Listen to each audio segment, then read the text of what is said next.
Welcome back, everyone. We're diving into the future of gaming this time. We've got all the info from IGN about what games are coming out in 2025. Yeah, 2025. And It's gonna be a big year. it's going to be huge E, so get ready to clear your calendars and dust off those controllers. It's going to be wild. Yeah, what's really cool is it's not just sequels, you know? Right. I mean, we've got a lot of sequels, Yeah. but there's a ton of new stuff and some really different ideas that I think could change things up. All right, so let's break it down. Starting with games that actually have release dates, set in stone. Yeah. First one up is Dynasty Warriors. Origins coming out January 17th. Now, this is a Mizzou game, Right. which, some people might not be super familiar with. Imagine like a battlefield, totally swarming with enemies. Yeah. And you're just this one-person army just Yeah. mowing through them with these crazy over-the-top attacks. It's a power fantasy. Oh, yeah. It's a total power fantasy. A little bit of a guilty pleasure, but man, it's so satisfying. Yeah, it's a niche genre. For sure. But Origins is really cool because they're going back to the beginning, Okay. It's like the original romance of the Three Kingdoms story. I think it could be a good one even if you've never played a Mizzou game before. I like it. All right, then we've got Sniper Elite. Resistance coming out on January 30th. Now, the Sniper Elite games are known for, The the X-ray kill cam. Oh yeah. But IGN really went there with this one. They called it a gratuitous Nazi castration simulator. I mean, just to be clear, those are their words, not mine. Wow, yeah, they didn't hold back. No, they did not. But do you think? It's definitely pushing the boundaries. Yeah. But Sniper Elite has always been about those really detailed kills, getting up close and personal. So maybe Resistance is just taking that to the next level. All right, February is a huge month. Kicking things off on the 11th, we've got Kingdom Come, Deliverance 2, Oh, nice. and Sid Meier's Civilization 7. Ooh, a good month for gaming. Talk about catering to two totally different tastes. Yeah, you've got your historical RPG fans on one side, Right. and then your hardcore strategy gamers on the other. Now with Kingdom Come, Deliverance 2, it's all about historical accuracy, right? Exactly. No magic, no dragons. Nope. It's just a very gritty, realistic portrayal of what it was like to live in 15th century Europe. Yep. Can be pretty brutal. Yeah, But also incredibly immersive. for sure. And then you've got Civilization 7, which, I mean, come on, does that even need an introduction? Right. It's Civ. I mean, what I'm really curious about is how are they going to iterate on this, formula that's been refined over decades? Yeah, they got to do something new. Right. Got What are they going to bring to the table? New mechanics, new civilizations. Who knows? It's exciting though, right? Oh, yeah. And then Valentine's Day gets a little weird. Oh, We've got Assassin's Creed Shadows coming out. okay. They get us to feudal Japan I like it. with dual protagonists, a ninja and a samurai. Ooh. Sounds like classic Assassin's Creed, but with a twist, which I like. The dual protagonists could be interesting, right? Oh, yeah. How will that actually work? Can you switch between them whenever you want? Do their stories, connect? Yeah. It could be really cool. But that's not all for Valentine's Day. There's also, get this, Date Everything. It's everything. Yeah. It's a dating sim where you can romance, wait for it, inanimate objects. Okay. And I don't mean a handful. We're talking over 100 dateable objects, Wow. all fully voice acted. You want to date a sandbox? Yeah. Go for it. A stapler, sure. Okay. That's definitely a unique concept. Yeah, sometimes you just need a game that doesn't take itself too seriously. I totally. All right, moving on. February 18th, we've got Avowed hitting Xbox and PC. Nice. This is giving me serious Skyrim vibes, Okay. but, with a shorter playtime, which I know some people are going to appreciate. Yeah, I can see that. Avowed is from Obsidian, right? Mhm. And they made Fallout New Vegas, which was phenomenal. They know how to make a good RPG. And then February 21st, we're getting a Yakuza spinoff. And it sounds like something that could only come from the Yakuza series, Oh, just it. like a dragon, pirate Yakuza in Hawaii, Of course. starring, you guessed it, Goro Majima, He's the best. the wild card of the series, complete with amnesia Naturally. and a new career as, you guessed it, a pirate. I love it. The Yakuza games, they always do such a good job of blending serious crime drama with that crazy humor and, the over-the-top action. Yeah. And this just seems like it's going to be full-on absurdity. Perfect. Yeah, exactly what I want from a Majima-centric game. Exact. February closes out with Monster Hunter Wilds on the 28th. Now, this building on the success of Monster Hunter World, which, I mean, that game blew up. It really did. Brought the series to, like, a mainstream audience. Yeah. So for people who aren't familiar, Monster Hunter is all about that loop of hunting giant monsters, Yep. crafting awesome gear from their parts, and then going after even bigger monsters. Yeah, it's addictive. Oh, it's so addictive. And Wilds is just like taking that formula and making it even better, smoothing out the rough edges, making it more accessible for new players. Yeah. But still, like, tons of depth for the veterans. I like that. Then we kick off March with Split Fiction on the 6th. This is another co-op game from the developers of It Takes Two. Oh, cool. Now, they're known for making these, like, incredibly creative, story-driven co-op experiences. Yeah. And this one seems like no different. Like, they've got playable hot dogs in this game. Playable hot dog. Playable hot dogs. I mean, come on. You know you're going to have fun. Right. And you know it'll be, like, totally bizarre. Oh, yeah. But in a good way. Yeah. You know you're going to have to work together to solve puzzles and stuff, but you're also going to be laughing the whole time. Exactly. It's just a really refreshing take on the co-op genre, I think. For sure. Then we've got Tales of the Shire on March 25th. This is a Lord of the Rings game, Okay. but not what you'd expect. Instead of epic battles and saving Middle-earth, you're playing as a hobbit. Oh, wow. Just living a peaceful life in the Shire. Think gardening, smoking a pipe, second breakfast. That's actually a really cool concept. Right. Yeah. We're so used to, like, Lord of the Rings games being about these huge adventures. Right, right. And this is just, like, slowing it down. Yeah, like a slice of life. Exactly. Focusing on the simple things. I'm curious to see how they pull it off. Me too. Then March 27th, we've got Atomfall. This is for people who like their post-apocalypse with a bit of a British twist. Okay.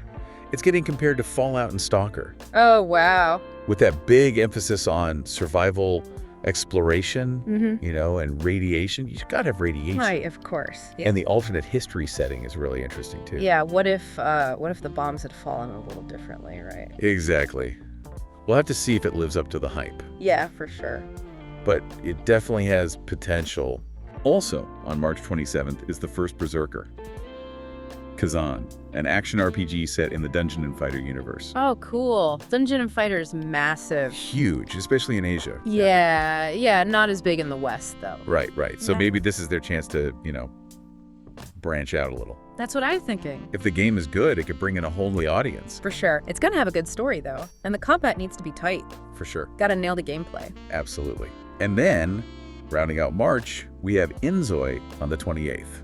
Now, this is a life sim Okay. with stunning visuals. Yeah. Like, seriously impressive. Oh, wow. Some people are even saying it could be a Sims killer. Bold statement. Right. I mean, the life sim genre is always changing. And Inzoi seems to be pushing the boundaries, especially with the graphics and how deep the simulation goes. We'll see. It's hard to beat The Sims, Oh, for sure. but I'm always up for some competition. Yeah. And finally, for this first batch of confirmed releases, we have Fatal Fury, City of the Wolves hitting on April 24th. Oh, nice. Fatal Fury. It's the first new Fatal Fury game in over 20 years. Wow. So, you know, the hype is real for this one. Yeah, Fatal Fury was like one of the originals back in the day. They kind of pioneered a lot of what we see in fighting games now. Fast-paced gameplay, those awesome characters.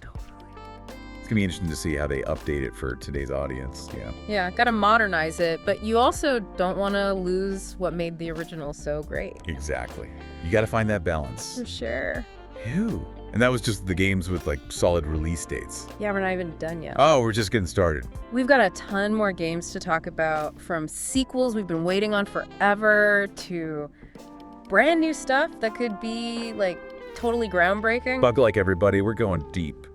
All right, before we jump into the games without release dates, we gotta talk about something that has everyone buzzing, which is the next Nintendo console. Yeah. They're being super secretive. As always. But we know it's getting announced before March 2025.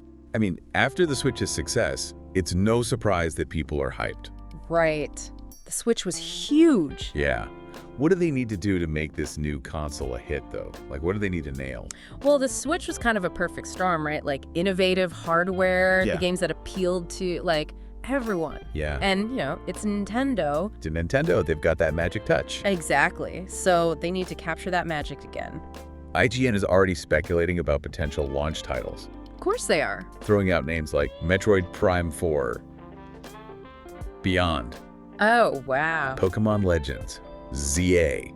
Now those would be some serious system sellers. Right, like Metroid Prime 4 has been in development forever. It feels like it. So if that launched alongside the new console, that would be a huge statement. It would. And a new Pokemon Legends game is pretty much guaranteed to be massive, right? Pretty much, yeah. I mean, it's Pokemon. Speaking of long-awaited sequels, we can't forget about Grand Theft Auto 6. The big one. It's been over 10 years since GTA 5 came out, Yeah, it's crazy. and the anticipation is insane. IGN is even predicting that it'll be the best-selling game of the decade. That's a bold prediction. It is. But GTA 5 is one of the best-selling games of all time. Right. And Rockstar knows how to make a game that everyone's talking about. They do. But they also take their time. They do. So don't be surprised if we see some delays. Oh yeah, delays are pretty much guaranteed with Rockstar. And at this point, it's tradition. Okay, let's get into those games without release dates. Okay, let's do it. Starting with Metal Gear Solid Delta, Snake Eater. A remake, right? A full remake of Metal Gear Solid 3, which is exciting. It is. But remakes can be tricky. They can. What's interesting about this one is that Kojima isn't involved at all. Oh, wow. That's a big deal. It is. So it'll be interesting to see how Konami handles it, right? Yeah. Will they stick to the original? Or will they try to change things up? Speaking of Kojima, his next project is on the list too. Death Stranding 2. On the Beach. Ooh, Kojima. We don't know much about it yet, but I'm sure it'll be as weird and wonderful as we've come to expect. Kojima is he's one of a kind, that's for sure. Death Stranding was a divisive game, For sure. but it was original and it was ambitious. Sticking with PlayStation exclusives, we've also got Ghost of Yotei. Okay, what's that? It's the next game from Sucker Punch, the studio behind Ghost of Tsushima. Oh, wow. That's gonna be good. If it's anything like their previous work, we can expect a beautiful open world and some really awesome samurai action. Sucker Punch knows how to make a world that you just want to get lost in. They do. Ghost of Tsushima was great, so expectations are high for this one. Switching over to Xbox exclusives, we have Fable. Fable, like a new Fable game. Yeah, it's a reboot of the series. Ah, interesting. What's really interesting about this one is that it's being developed by Playground Games. Playground. The Forza Horizon people? Yeah, What? yeah, That's a weird choice, right? it is. It'll be Yeah. interesting to see what they do with it. Yeah, will it be like a big open world like Forza? Or will they go in a completely different direction? Who knows? I guess we'll have to wait and see. Another Xbox exclusive that caught my eye is South of Midnight. Okay, what is that one? It's described as a Southern Gothic fantasy game Oh, wow. from the creators of We Happy Few. Okay, that's a mix I wasn't expecting. know. We Happy Few was really unique, It was. like visually and thematically, so I'm curious to see how they'll bring that style to a Southern Gothic setting. Yeah, will it be more creepy and atmospheric? Mm. Or will they keep that dark humor? Good question. Good question. All right, this next one is a personal favorite of mine, Doom.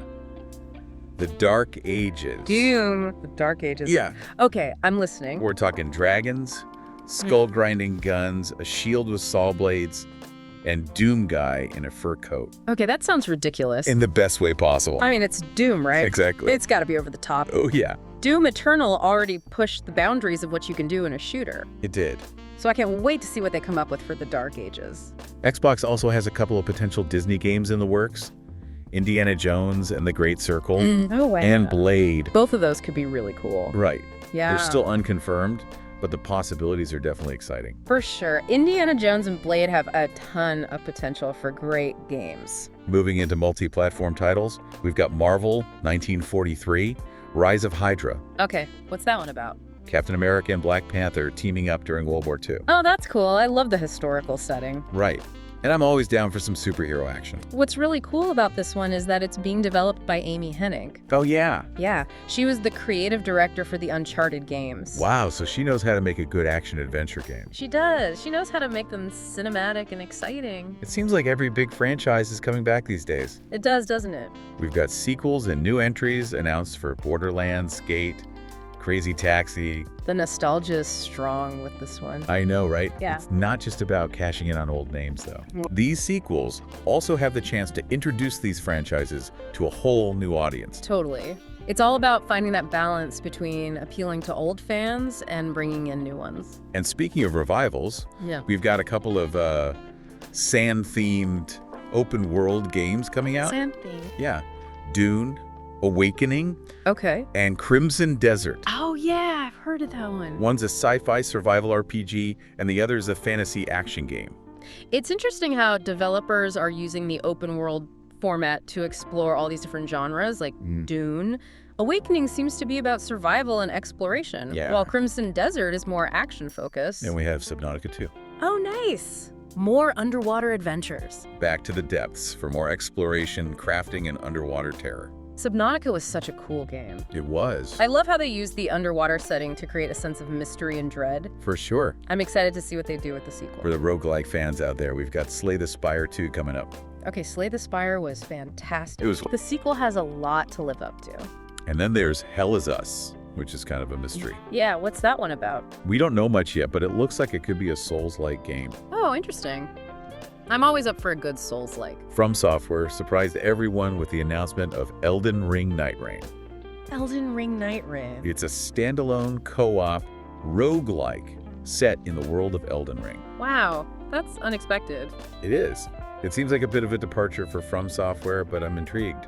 It's cool that they're experimenting with different genres. You know, trying new things. And then there's Judas, a spiritual successor to BioShock from Kem Levine. Ooh, now that's one I'm keeping my eye on. This has been in development for a long time, It feels like it. and fans are really eager to see what Levine has been working on. BioShock was such a groundbreaking series. It was. The atmosphere, the story, the choices you had to make. Yeah, it was something special. And Levine is a visionary, He is. so I have high hopes for Judas. For people looking for a more grounded crime game, there's Mafia, the old country. Oh, that's cool. I love the Mafia games. It seems like they're going back to the series' roots with this one. Okay, how so? A focus on organized crime, a 20th century setting. Yeah, that's classic Mafia. It could be a nice change of pace from those more modern open-world crime games that are everywhere these days. Yeah, those can get a bit repetitive. Exactly. I'm hoping they can capture that same gritty realism that the earlier Mafia games had. We also have a couple of highly anticipated sequels that are targeting very different audiences. The Outer Worlds 2 Oh, nice. I love the first one. and Celeste 2. Okay, Slash is a bit more hardcore. Yeah, it's a tabletop-inspired RPG, Mm-hmm. so it's definitely for a more niche audience. Yeah, but it's good that there are games out there for everyone, you know? Totally. Like, Obsidian is known for their writing and world building, Right. so The Outer Worlds 2 is definitely on my radar. Mine too. And Celeste 2 is perfect for people who like a more strategic, challenging RPG. Remember? No Man's Sky, How could I forget? the game that promised us the universe. And didn't quite deliver at launch. Well, Hello Games is back with an even more ambitious project, Light No Fire. Okay, what's this one about? It's a fantasy RPG set on an Earth-sized planet. An Earth-sized planet. Yeah. Wow. Hello Games has definitely redeemed themselves with all the updates they've done for No Man's Sky. They have. They turned that game around. They did. So Yeah. I'm willing to give them the benefit of the doubt with Light No Fire. Yeah, me too. Hmm. But that scope is ambitious. It is. That's a huge undertaking. We've also got a new entry in the zombie parkour series with Dying Light, the Beast, Oh, cool. I love Dying Light. and 33 Immortals, a co-op roguelike with, get this, 33 players. 33 players. 33 players, so you know it's going to be chaotic. Yeah, that's a lot of players. It is. Seems like IGN couldn't resist sneaking in a little personal bias here. Ooh. How so? They included Lunar Remastered Collection. Okay, what's that? It's a remaster of those classic JRPGs, Lunar, Mm. Silver Star Story Complete, and Lunar 2. Eternal Blue. Oh, wow. Those are classics. Apparently it's the producer's favorite game. That's awesome. It's always cool to see developers and publishers showing some love for older games. And finally, we have a few games that have been delayed a bunch of times. Oh, no. But they might, just might, come out in 2025. Fingers crossed. The Wolf Among Us 2, Ark 2, and Vampire. The Masquerade Bloodlines 2. Those are some big ones. They are. It's always disappointing when games get delayed. It is.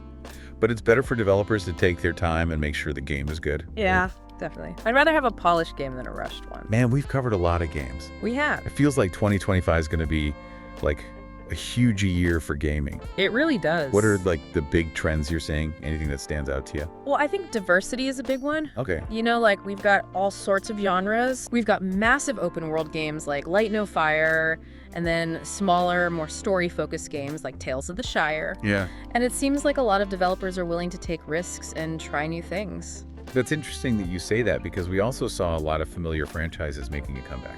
Yeah, that's true. It seems like publishers are trying to balance that nostalgia factor with like pushing the boundaries of what games can be. Yeah, it's a balancing act for sure. You see that with Metal Gear Solid Delta, right? It's a remake of a classic, but without Kojima, who knows what it'll be like? Right. Will they play it safe or try something totally new? And then you've got games like Doom, the Dark Ages that are just like cranking everything up to 11. Oh, yeah. More action, more over-the-top stuff, just pure fun. It's a good reminder that sometimes you just need a game that's fun to play, you know? Yeah.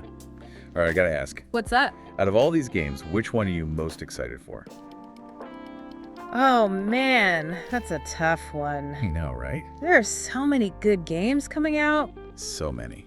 But if I had to pick one, I think I'd go with Judas.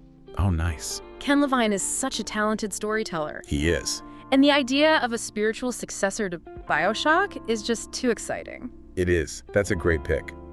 I think I'm most hyped for Elden Ring Nightreign. Really? Yeah, a co-op roguelike in the Elden Ring world. Sign me up. I can see that. I could already imagine all the crazy boss battles and like working together with friends to survive. That does sound pretty epic. It does.